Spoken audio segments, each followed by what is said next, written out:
But more about the story so far. Going back to copyright Right. industries, which is something we talk about quite a lot. Right. And this came about through a podcast that I took a couple of clips out of. Right. A couple of weeks ago. And do you remember the Australians were talking about copyright industries, creative industries, and also barbarians? And the idea being that for some reason the barbarians, who they seem to think were in the US and UK, Right. are the people who aren't really deeply rooted in old culture, but for some reason seem to do a lot of media. And we thought maybe radio DJs were in the barbarian group. Well, I think what we'll have to do is play those clips again, maybe next week, Right. and see. I mean, because it is quite complicated. I think you've got copyright bits, you've got creative bits, and you've got barbarian bits, and I think radio may be somewhere in between all of it. I mean, here we've. If you give me 10 minutes to think about it, Okay. when I've had my cup of coffee, and then I'll Okay. give you an answer to it. Okay. Yes. Well, we'll try and sort it out, and maybe next by the time we've had our coffee, which will be about 12 o'clock, and anyone can join us. We'll be in the Phoenix Bar upstairs. Yeah. We'll have this sorted out for next week. Yes. But meanwhile, I heard a couple of clips. I heard quite a lot of the Strand on the World Service, because I listened to that in the middle of the night.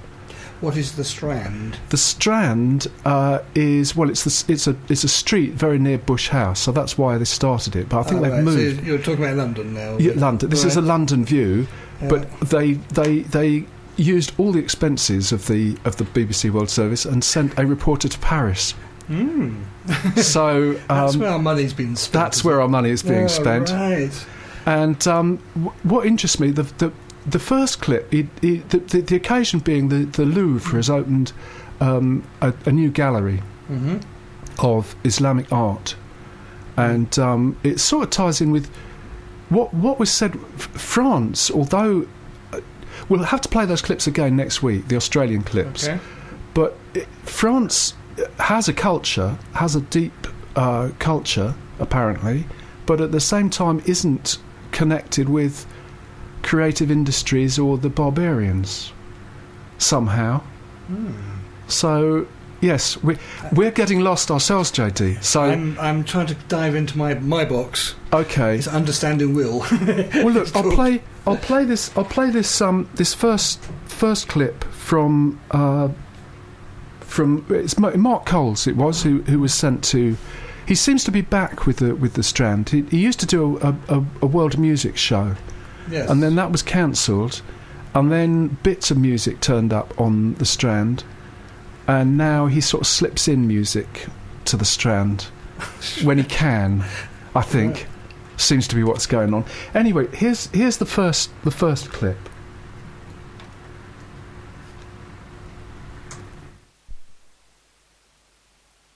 All sorts of artefacts here from a vast region, from Spain to India, Persia, Central Asia.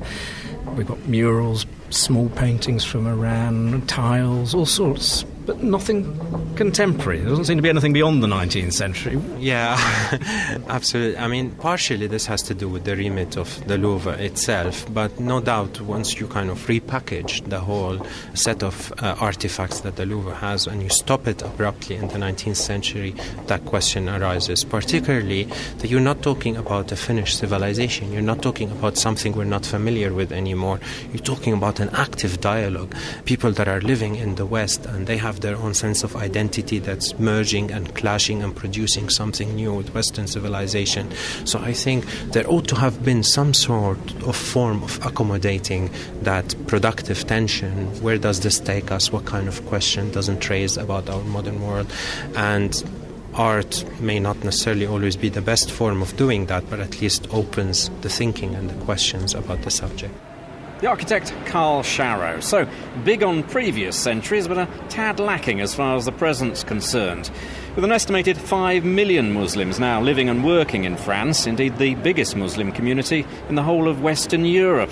If you want a 21st century cultural take on Islam, on growing up here as an immigrant, then you need to head out of the museum and into the streets of Paris, to turn your back on the Champs-Élysées, catch the metro and head north to the less affluent area. So I'm playing this for the purpose of review and comment, and Chris has just arrived, which is really good. I think while he comes in, I'll just play the second clip.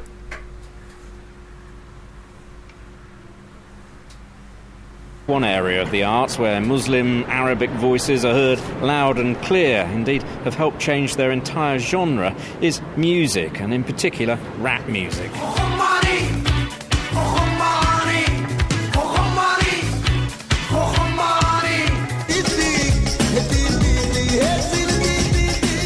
Rashid Tahar's Carte de Séjour and Khaled, two of the many sons and daughters of North African immigrants who helped change the sound of French music from the mid-1980s onwards. Well, 20, 30 years on, the next generation are now pushing things even further, as I found out when I went to meet the music critic and writer Olivier Cachan.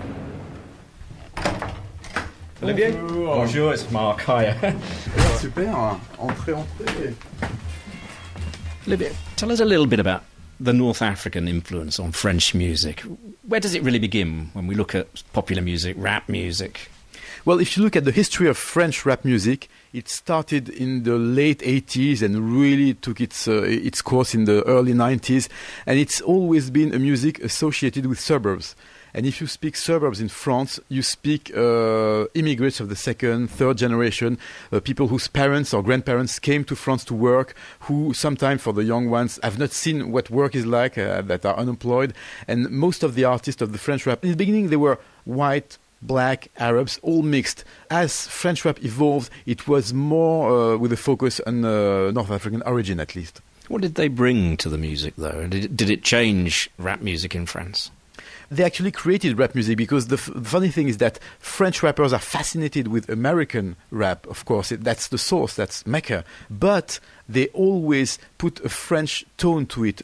The way to have a French rap that means something was to speak in French and to tell French stories. Now, you've got some examples. I mean, we're sat in a room which, frankly, I've never seen so many CDs and vinyl records, and we've asked you to pick out just 3. The first one, I think, is Medine. This guy, he's got a bald head, he's got a big beard, he's a Muslim, he's Arabic. He's got a way to present his music which is very provocative, but in terms of images. For example, his first album was called Jihad. Mais pour le moment, les temps resteront durs. Et pour le dire, une centaine de mesures. Jihad, jihad, jihad, jihad. You see the face of the guy, the image, and you think, okay, this guy is a violent terrorist and he promotes like mayhem and stuff. Not at all. But he says, I got to capture the minds with a strong image. And once you get the image and you see what's behind the image, then you see that that's more than meets the eye. He speaks about the French society. For example, in the song I chose, RERD. 13 minutes dans un train d'enfer. Démoniaque signifie le D de ce RER. He speaks about a woman who pretended to be assaulted by immigrants because she was Jewish. And in fact, the whole story turned out to be a hoax. It was just something that she invented. And everybody in the media say, well, this is a shame. The question he asks is, would it have been the same if it was a Muslim assaulted? So he's kind of raising consciousness, asking questions with a very nice flow and very strong lyrics. Question, vous sentez-vous français après cette scène? Réponse, j'attends le prochain match pour siffler la Marseillaise. The interesting thing is that Medine has got a whole page of his song, a song about the Algerian War, in the French history manual by the National Education. So it's really interesting to see that a rapper who comes from the underground is now official in the way that his text is used in schools to learn children about what really happened during the Algerian War. How much of what is done and sung about and written in contemporary rap music in France is fueled by this anger at racism and conditions, living conditions? French rap has really evolved. It's a very strong commercial music in a way, in the sense that now we have groups like Section d'Assaut who are selling literally hundreds of thousands of records. So commercially it's really important, but you also have groups that are really angry and that want to use this music as a tool to educate, to inform, to tell things. Groups like La Rumeur, artists like Kerry James, groups like I Am, they use rap not only to sell records, but they want to use it as a tool. You mentioned the group I Am. You've got another record there, I see, by one of them, well, the main rapper with the group. Yeah, Akhenaton, who's been a leading figure in French rap for more than 20 years. Mieux personne. En fait, Akhenaton n'aura jamais besoin d'un Smith & Wesson. Pour fumer le micro, il me suffit d'un stylo. Graffé de monde dans mon cerveau, j'en ai des kilos. He's been a Muslim for like 20 years. He's converted I think in 92. And he never made a fuss about it. He's not defined by his religion, but more by his art, by his flow, by the things he says.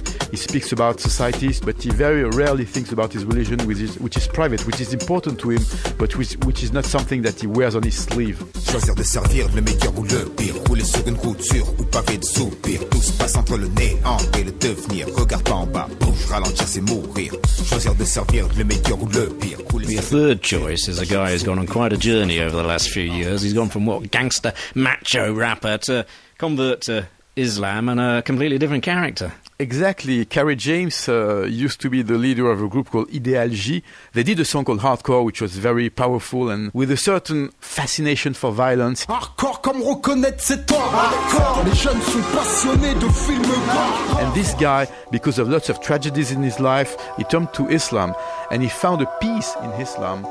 Avoue que le quartier t'a eu et que comme à l'intérieur, à l'extérieur, t'es comme détenu. T'es même pas certain de pouvoir assurer une descendance, t'en peux plus. La nuit. He did a record with half rap, half religious songs. He said this solo album under my name Kerry James will be the last one. In fact, now he kind of came back from that and he's in the middle. He's still a Muslim, practicing, speaking about his religion as a peaceful religion, but he's also a rapper and a very fierce one. J'écris ce texte comme un miroir, que la France s'y regarde si elle veut s'y voir. Elle verra s'envoler l'illusion qu'elle se fait d'elle-même. Je suis pas en manque d'affection, comprends que je n'attends plus qu'elle-même. The music writer Olivia Cash. So there's a couple of things about that. One is the way that Mark Cole switched from the Louvre to music quite readily. I've edited a bit, obviously, but I think that switch was there. But also the rap music in French, I'm just interested whether we can get away with that, because we normally find when we play music after about 1990 that there's words there that we can't broadcast. But if it was all in French, do you think anyone would notice here in Exeter? Well... oh yes, I'm sure. You think they would? Oh, hang on, sorry. I'll put your mic faders up. I'll put them all up. That's now. deal. But we could try playing some French rapping music. Do you think? Yes, I think we could. So we'll try and find some more from next week or a few weeks after and see what response we get. Okay.